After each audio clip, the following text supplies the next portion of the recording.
was. Tell me about Clyde's burning. I didn't. Well, actually, they had left the pot on the stove.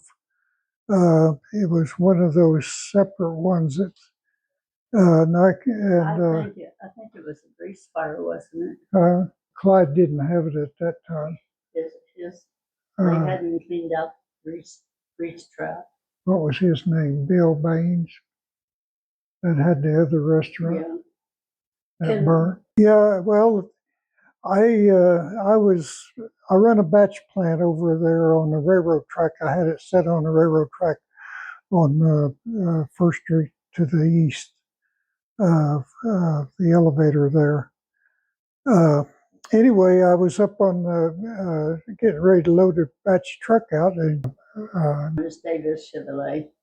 it was Davis Chevrolet, and but anyway, he had a garage on the back side of his offices and stuff up front, and then it was turned out pretty good. And the fire department had come down there, and they were standing across the street because they had automobiles in there, and they were full of gas tanks were full. Well, I can understand why they wasn't where they should be.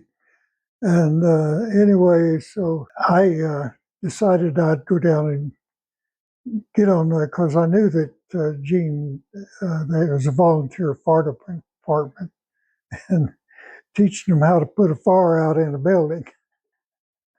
And so we started. I told them they had to take the water to the fire. You couldn't wait for the fire to come to you. Yes. So anyway, we had some training, and I also sent the state fire marshal. They supplied out of Manhattan, K-State. Anyway, they had state fire marshals. Had people they'd send around for classes for fighting fires, and it was a week-long class, and all the firemen had to attend classes in the evening time that wasn't working someplace else, but any chance they got, they had to come down and hear him give instructions on fighting fires, house fires mainly.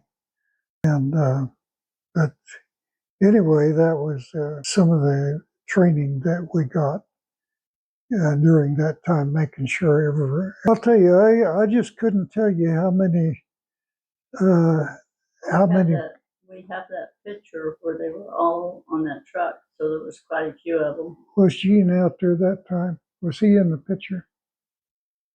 I don't remember. I think that's after we got the Dodge. We moved into the new fire station then. I can't even remember how many firemen I had. I know there was at least 20 some. You said you rip-wrapped the hoses. Rip-wrap. Well, you mean the hoses back and forth?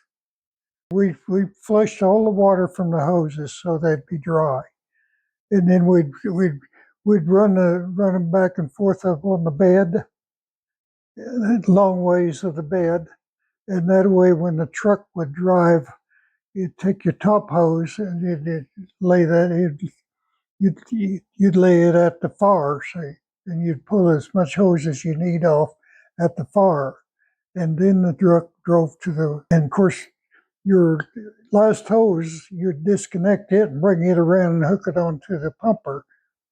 And that's your hose was always rip-wrapped in the back of the bed. And I think we had I know we had over a block of hose.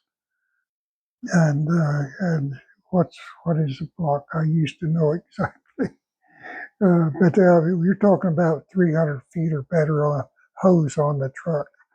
And that there's 2.5-inch hose that's on the truck. Yeah, diameter. So it'd be about this big around. I also have pictures of when they burned Grandma Slusser's. I call her Grandma Slusser, Dorothy Slusser. That's the 2-story house up on 6th Street.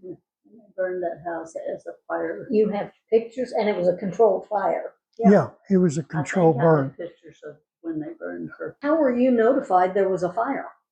Well, in the very beginning, we were notified by our private phone. It was landline, and then the one that took the call, he was supposed to go straight to the station and blow the siren.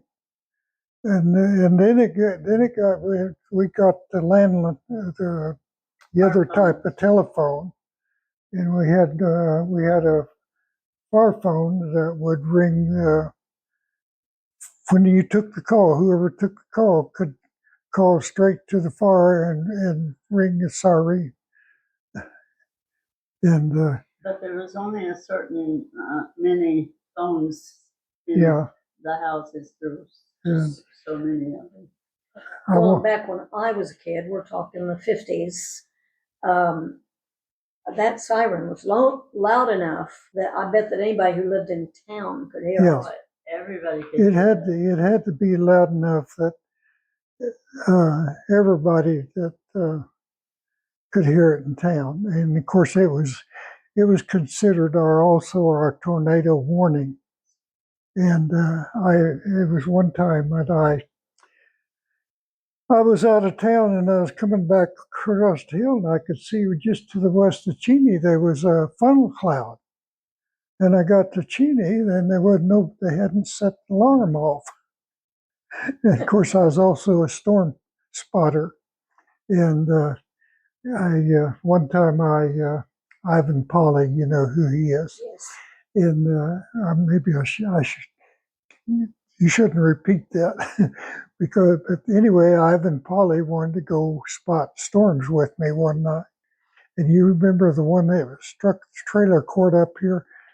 And I followed that in clear from putting her down to the Supiesville.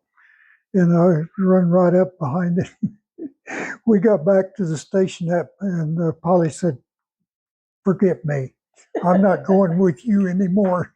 Of course, I was in radio and phone contact with the station, but I got back and nobody had ever blew the whistle in town. That storm had come through the quarter of town and nobody blew the whistle. Well, But those things happen. Of course, somebody gets a little cussing from me when it doesn't happen. so when you said storm chaser, you actually went out and radioed back to the station where you were and where the storm was? Well, I always went south and west of here, usually on Norwich Road or someplace, or even down to what's a little town over here. Norwich. Huh? Norwich. Yeah, is that the first one over here? Oh no, you're talking about. But I'd even go, well, the clouds, depended on the clouds.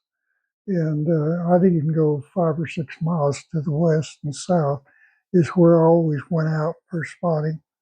And but at that particular one, we followed it clear in from, and it was real funny as it come across the river, right? Well, it'd be up on 390. Yeah, anyway, it came up to this river, and they've always, in training, they always say that the tornado will not go on down on water. Of course, it becomes a water spout then. But and that tornado actually lifted back up into the cloud and come over and set right back down when we come across that. But anyway, Ivan went with me, and we got back to the station.